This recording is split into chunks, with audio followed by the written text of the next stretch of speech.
ಎಲ್ಲರಿಗೂ ನಮಸ್ಕಾರ. ಬರವಣಿಗೆಯ ಲೋಕ ಚಾನಲ್ಗೆ ಸ್ವಾಗತ. ಸ್ವಾಮಿ ವಿವೇಕಾನಂದರ ಸ್ಫೂರ್ತಿದಾಯಕ ನುಡಿಗಳು. ಬಹುಪಾಲು ಯುವಜನರ ಆದರ್ಶ ಸ್ವಾಮಿ ವಿವೇಕಾನಂದರು. ಸಂಕಷ್ಟಗಳನ್ನು ಎದುರಿಸುತ್ತಾ ಮುದುಡಿದ ಮನಸ್ಸನ್ನು ಬಡಿದೆಬ್ಬಿಸಿ ಬದುಕಿಗೆ ಶಕ್ತಿ ತುಂಬಬಲ್ಲಂತಹ ಶಕ್ತಿ ಸ್ವಾಮಿ ವಿವೇಕಾನಂದರ ಮಾತಿಗಿತ್ತು. ಅಂತಹ ಮಾತುಗಳ ಪೈಕಿ ಆಯ್ದ 10 ವಿವೇಕವಾಣಿಗಳನ್ನು ನಾವು ಈಗ ತಿಳಿಯೋಣ. ನಮ್ಮ ಹಣೆಬರಹವನ್ನು ನಿರ್ಧರಿಸುವವರು ನಾವೇ.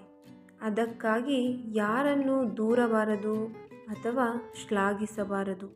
ಸಾಧ್ಯವೇ ಇಲ್ಲ ಎಂದರೆ ಏನನ್ನೂ ಸಾಧಿಸಲಾಗದು. ಪ್ರಯತ್ನದಿಂದ ನಷ್ಟವೇನಿದೆ? ಗೆದ್ದರೆ ಸಂತೋಷ ಸಿಗುವುದು, ಸೋತರೆ ಅನುಭವ ಖಚಿತ. ಮನಸ್ಸನ್ನು ಶಕ್ತಿಯುತವೂ ಶಿಸ್ತುಬದ್ಧವೂ ಆಗಿಸುವುದರಲ್ಲಿ ಜ್ಞಾನದ ಮೌಲ್ಯವಿರುತ್ತದೆ. ಎಲ್ಲ ಶಕ್ತಿಯೂ ನಿಮ್ಮೊಳಗೆ ಇದೆ. ನೀವು ಏನು ಬೇಕಾದರೂ ಮಾಡಬಹುದು ಹಾಗೂ ಸಾಧಿಸಬಹುದು. ವಿಸ್ತಾರವಾಗುತ್ತಾ ಹೋಗುವುದು ಜೀವನ ಅಷ್ಟೇ. ಸಂಕುಚಿತವಾಗುತ್ತಾ ಸಾಗುವುದೇ ಸಾವು.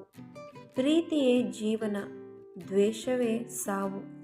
ಜೀವ ನಮ್ಮ ಮಾತನ್ನು ಕೇಳುವುದಿಲ್ಲ. ಯಾವಾಗ ಬೇಕಾದರೂ ಹೋಗಬಹುದು. ಆದರೆ ಜೀವನ ನಮ್ಮ ಮಾತನ್ನು ಕೇಳುವ ಕಾರಣ ಹೇಗೆ ಬೇಕಾದರೂ ಅದನ್ನು ರೂಪಿಸಿಕೊಳ್ಳಬಹುದು. ಜಗತ್ತು ಒಂದು ದೊಡ್ಡ ವ್ಯಾಯಾಮ ಶಾಲೆ.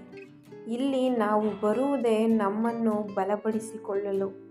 ಶಿಕ್ಷಣ ಎಂಬುದು ಮನುಷ್ಯನೊಳಗೆ ಹುದುಗಿದ್ದ ಪರಿಪೂರ್ಣತೆಯನ್ನು ಅಭಿವ್ಯಕ್ತಗೊಳಿಸುವ ಪ್ರಯತ್ನ. ಗುರು ಎಂದರೆ ಒಬ್ಬ ವ್ಯಕ್ತಿಯಲ್ಲ, ಒಂದು ಶಕ್ತಿ. ಅಜ್ಞಾನದ ಕತ್ತಲೆಯನ್ನು ಕಳೆದು ಸುಜ್ಞಾನದ ಕಡೆಗೆ ಕರೆದೊಯ್ಯುವುದೇ ಗುರು.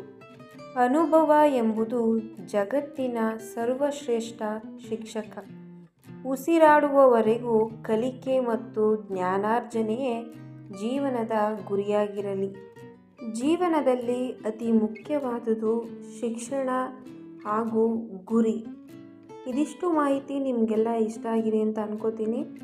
ಇನ್ನೂ ಹೆಚ್ಚಿನ ಮಾಹಿತಿಗಳಿಗಾಗಿ ಚಾನಲ್ನ ಸಬ್ಸ್ಕ್ರೈಬ್ ಮಾಡಿ, ಸಪೋರ್ಟ್ ಮಾಡಿ. ಎಲ್ಲರಿಗೂ ಧನ್ಯವಾದಗಳು.